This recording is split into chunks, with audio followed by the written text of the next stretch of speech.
ओडिशा के बालासोर में ऐसा मंजर है इस वक्त कि आपका दिल बैठ जाएगा। ऐसे में कुछ सवाल पैदा होते हैं कि क्या पटरियों में पहले से कोई खामी थी?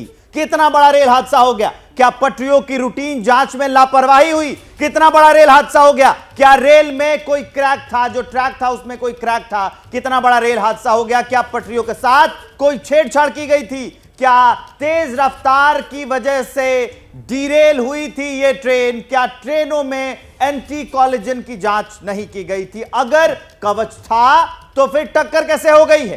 क्या दुरंतो का ऑटोमेटिक ब्रेकिंग सिस्टम फेल हो गया था? यह सवाल भी बनता है। जीपीएस मॉनिटरिंग में ट्रेन हादसे का पता क्यों नहीं चला? जब इतनी टेक्नोलॉजी एडवांस है तो स्टेशन पास था, तो जो ट्रेन थे फिर उसके बारे में उसको सूचना क्यों नहीं दी गई? ये कुछ 10 सवाल हैं। रफ्तार इतनी तेज क्यों थी? क्योंकि आजकल जितनी टेक्नोलॉजी आगे है, सूचनाओं का आदान प्रदान आसानी से हो जाता है, जल्दी से हो जाता है, लेकिन उसके बावजूद ये इतनी बड़ी घटना, 233 लोगों की जान चली गई, ये संख्या और बढ़ सकती है। रेस्क्यू ऑपरेशन चल रहा है। इन सवालों का जो जवाब है, इन सवालों का जो सामना है, वो रेल मंत्री भी करेंगे, पूरा सिस्टम करेगा, वहां के अधिकारी करेंगे कि ये इतना बड़ा हादसा हुआ कैसे।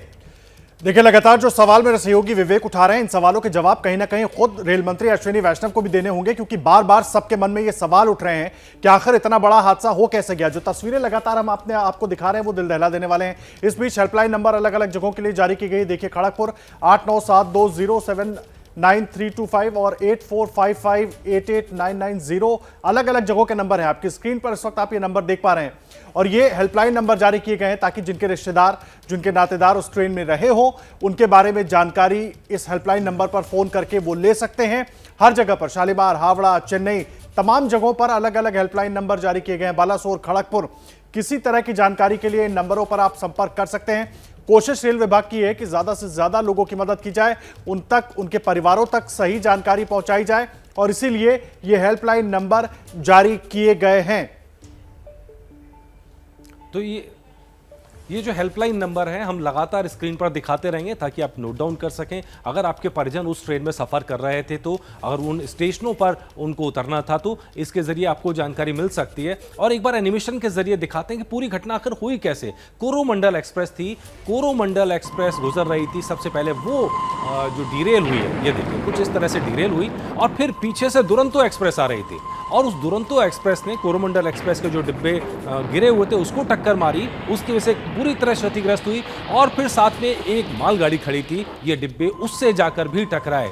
तो ऐसा सिनारियो बन गया, ऐसा सीन बन गया जिसमें हादसे एक के बाद एक होते चले गए, और जो अभागे यात्री थे ट्रेन में, उनको समझने का, कुछ जानने का मौका भी नहीं मिला। उससे पहले ही हादसा होता चला गया, एक्सीडेंट होता चला गया।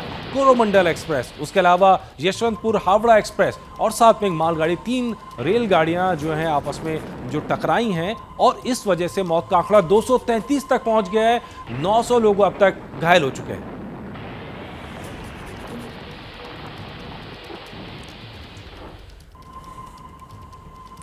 तो ये हादसे के एनिमेशन की तस्वीर बताने की कोशिश की, कैसे ये एक्सीडेंट, कैसे ये बड़ी दुर्घटना हुई। क्या मजबूरी है मेरी, बताइए।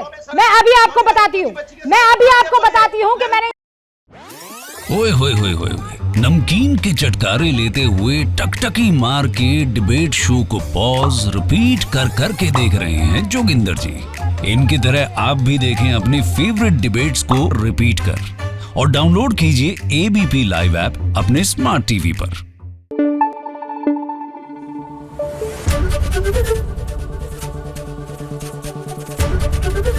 एबीपी न्यूज आपको रखे आगे।